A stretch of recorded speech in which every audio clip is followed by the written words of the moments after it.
We are going to review Sonic Genesis for the Game Boy Advance system. Yay! Sonic's great, isn't he? Yes, he is. But not in this game, am I right? Oh my god, I don't even want to think about it. But we have to think about it. It's a review, for God's sake. I know. So this... let's start with the obvious. The screen. How about let's talk more about this game being brought up. So this... Go back, revert your minds to the time.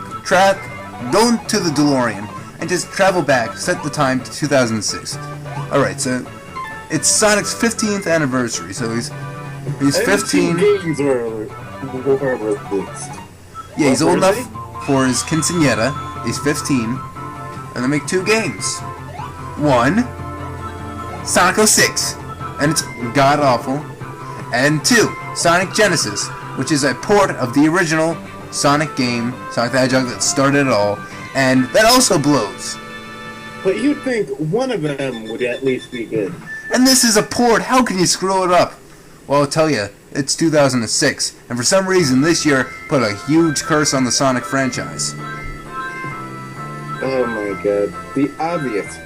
Turn on the game. What do you see? Well, The screen has been crunched. Yeah, I can only see Sonic's beautiful hot body. That's pretty much it. And don't deny it, he's pretty cute. But still, this leads to many problems. You can't look too far up or too far down.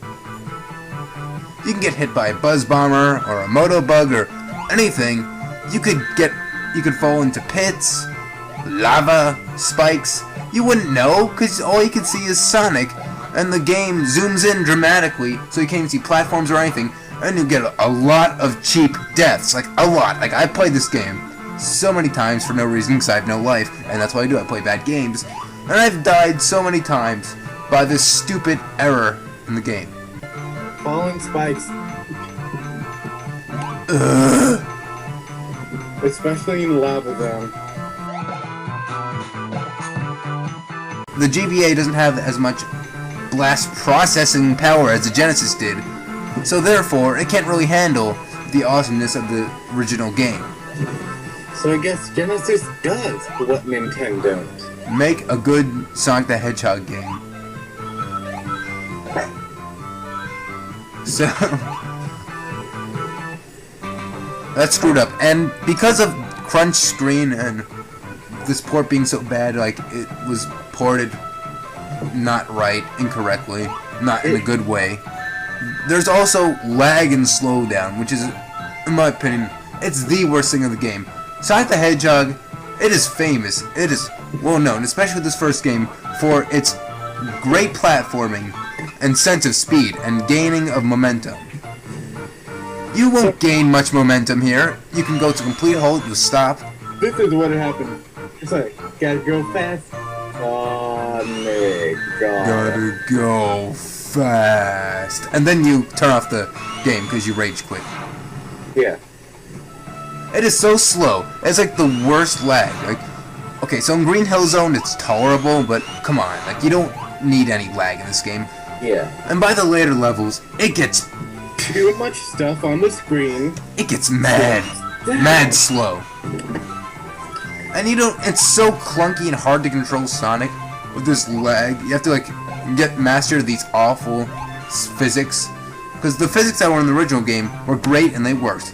Here, not at all. It was terrible to control, and it's so messed up. Oh, first time I seen this game, I got a headache. Oh, let me tell you that Brandon over here, he never played Sonic Genesis. And he got a headache from just watching a playthrough. And I played the game. And I've got headaches. And I had to stop because I'm like, you know what? I'd rather just play the original. And I have the original. He has the original. We love the original. But we hate this version. Let's see, another problem that goes down is the glitches.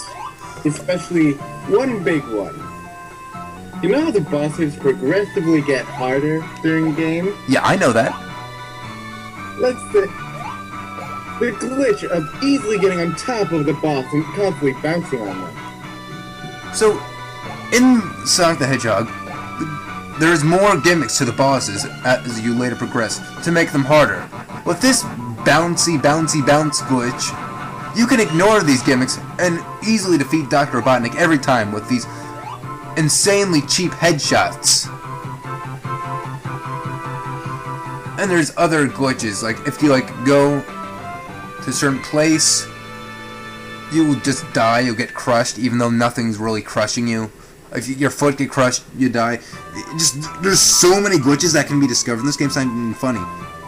And I witnessed a glitch where I went on a spring, and there was a spike on top of the roof. But instead of getting hit by the spike and losing rings, I went through the spike, and I was standing for like a couple of seconds on the spike. Like, I know this is funny and all, but this game is no joke!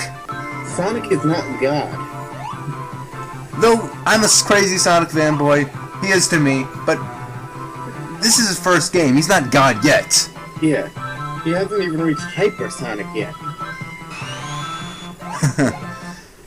Alright, so glitches are terrible. And, ugh. And you know what? At least Sonic is known for his great and awesome, music in all of his games. But no! The soundtrack is dreadfully awful, and the music tracks are redone because of the GBA's limitations. And it couldn't get as good sound as the Genesis games. They sound like a demon is trying to come out of your... Oh, wait, it's 06, of course. Sonic was cursed that year. It was cursed that year to make awful music. Well, at least in Sonic 06, the music was great. In this, it's absolutely horrible. I could say, like, maybe Labyrinth Zone, or just, I can't even, Starlight Zone might be tolerable, but I can't defend it. It is so bad, the music. That is just awful. And the sound effects are also tweaked, they're different, and it just sounds, like, unrealistic, for the most part. Supposedly, they were rushed. Well, this year, to get something out during Sonic's 15th anniversary. Well, I think they should have spent more time, and it's no excuse. They made Sonic 06, and especially Sonic Genesis. They published it and put it out to the public, and people had to pay big bucks for these crap-y games. These games are just awful. We had to pay a large sum of money just to get our hands on them for Sonic's special B-Day. This game is for his 15th anniversary, and it's supposedly a special edition. But all there is a spin dash anniversary mode, which it just has a spin dash, and I think there's like a music box or something where you can play the music of the game, I think. Which is like the worst thing you can ever put in this game because the music is just so awful. Oh, and put it this way. This comes from the same people who made the Sonic Advance games. The Sonic Advance games are great. I played them. I love them. The music was excellent and wonderful. The physics were great. It was wonderful. So why couldn't they do their game like this? No excuse. Because they were rushed. Oh damn, this should have been so easy. It was just a port. You just had to put the game you saw on the Genesis and just put it on the GBA. That's all. You didn't have to make... You didn't have to screw it up so badly. You didn't have to screw it up at all. But this is just the beginning of Sonic's Dark Age. Then there was Sonic 06, which is the worst Sonic game ever. Don't argue with me. It is the worst. We had to wait till years after, till at least Sonic Unleashed, when they actually started to get back to being... It was 2 years later. Yeah. Sonic Unleashed had its problems, but it had some good moments. At least they started getting back to how Sonic was. So as a Sonic fan, who loves the original games, the Genesis games, loves the Dreamcast games, and loves some of the modern games, I'm happy Sonic's in a better place now than he was in 2006. So thank you all for watching. This is Brandon, and Brandon. And join us next time on the next BT Reviews. Sayonara.